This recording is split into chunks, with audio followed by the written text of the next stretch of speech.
नमस्कार, मैं योगेश राणा। हरीश रावत ने कांग्रेस को एक धर्म संकट में डाल दिया है, ऐसा साफ साफ दिख रहा है ब्राह्मण वर्ग को संगठन में अधिक पद देने की मांग कर।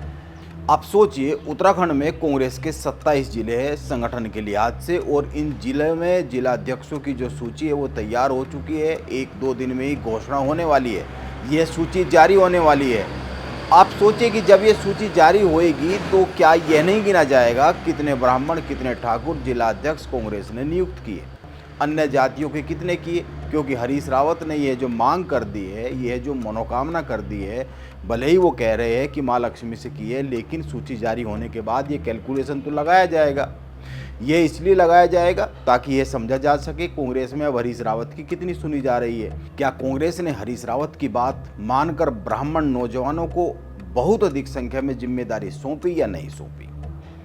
ठाकुर कम होंगे तो बात यह कही जाएगी कि ठाकुरों की उपेक्षा की कांग्रेस ने, और यदि ब्राह्मण कम होंगे तो यह बात निकल कर सामने आएगी, यह चर्चा होने लगेगी कि हरीश रावत की इच्छा के बाद भी ब्राह्मणों को उतनी जिम्मेदारी नहीं दी गई जिला लेवल पर संगठन में जितनी होनी चाहिए थी। इसीलिए हरीश रावत ने यह जो जाति का गेम खेला है, यह कांग्रेस नेतृत्व के लिए एक मुश्किल भरा माहौल तो पैदा कर ही दिया है, वो भी चुनाव से 1 साल पहले। हरीश रावत मंझे हुए राजनीतिज्ञ है, और हरीश रावत जैसे मंझे हुए राजनीतिज्ञ से यह चूक कैसे हो गई, या फिर हरीश रावत ने यह किसी योजना के तहत किया है, ये एक सवाल बन गया है जो कि मौजूदा समय में कांग्रेस के आगे आकर खड़ा तो हो ही गया है। आप खुद ही सोचिए, जिला अध्यक्षों की घोषणा के बाद कांग्रेस को उत्तराखंड में राज्य लेवल पर संगठन तैयार करना है, प्रदेश अध्यक्ष की भी नियुक्ति करनी है, किसी न किसी को जिम्मेदारी देनी है। जो मौजूदा नंबर 1 की लीडरशिप है उनमें से किसी एक को, या नंबर 2 की लीडरशिप है उनमें से किसी एक को।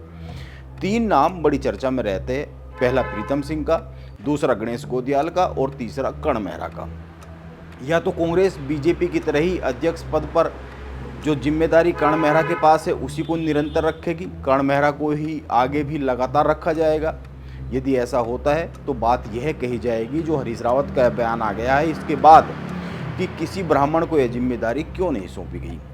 हरीश रावत तो ब्राह्मणों को अधिक जिम्मेदारी देने की बात कर रहे थे, कामना कर रहे थे महालक्ष्मी ने, और इसके साथ साथ कांग्रेस के नेतृत्व ने हरीश रावत की बात क्यों नहीं सुनी। और यदि गणेश गोदियाल को यह जिम्मेदारी दे दी जाती है तो सवाल ये उठ जाएगा कि हरीश रावत के कहने पर यह जिम्मेदारी दी गई है। गणेश गोदियाल की काबिलियत पर इतनी बात नहीं होगी जितनी इस बात पर बात होगी कि एक ब्राह्मण होने के कारण, ब्राह्मण की बात हरीश रावत के द्वारा ब्राह्मण कार्ड खेलने के कारण ऐसा हुआ। इस तरह की चर्चाएं होगी, बीजेपी भी इस तरह की बात करेगी। हरीश रावत ने चुनावी रणनीति तैयार करने से पहले ही कांग्रेस को एक ऐसी अंदरूनी लड़ाई में धकेल दिया है जातिगत समीकरणों को लेकर, जिसका हल अभी तो कांग्रेस के पास फिलहाल तुरंत दिखता नहीं है।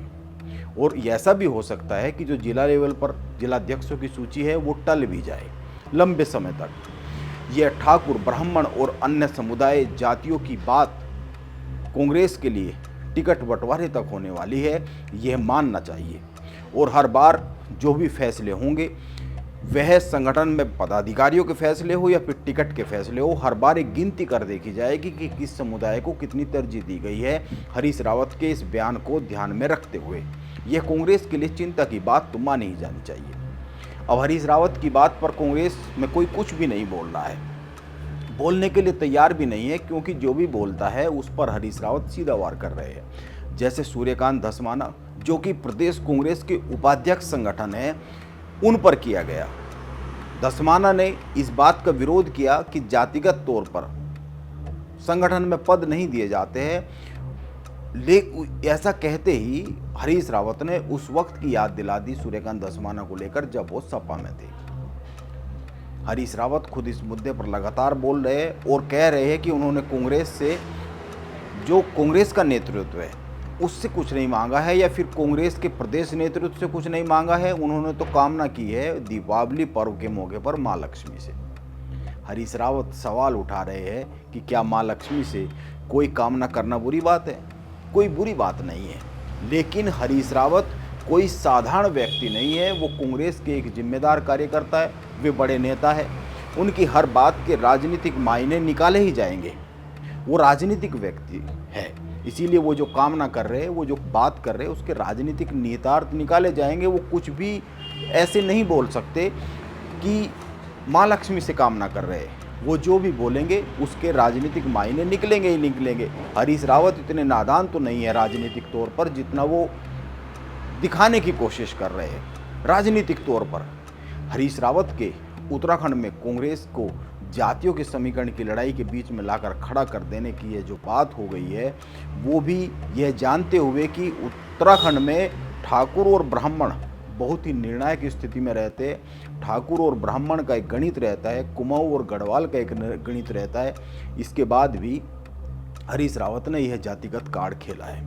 कांग्रेस को 2022 के विधानसभा चुनाव में सबसे अधिक सीटें हरिद्वार और उधम सिंह नगर जिले से मिली। इसलिए सवाल तो यह भी उठ सकता है, कुछ लोग यह कह भी सकते हैं, सोच भी सकते हैं, माँ लक्ष्मी से कामना कर भी सकते हैं कि कांग्रेस में बहुत अधिक संख्या में जिम्मेदारी तो दलित, मुस्लिम और बंगाली समाज के नौजवानों को मिलनी चाहिए, क्योंकि हरिद्वार और उधम सिंह नगर में यह जो समाज है यह अधिक कैलकुलेशन बनाता है चुनावी समीकरणों को अगर देखें तो, क्योंकि सबसे अधिक सीटें तो कांग्रेस को इन्हीं समाज के गढ़ में मिली है, जहां ये राजनीतिक समीकरण साधते हैं समाज। हरीश रावत ने कांग्रेस को धर्म संकट में तो डाल ही दिया है। नमस्कार, मैं योगेश राणा।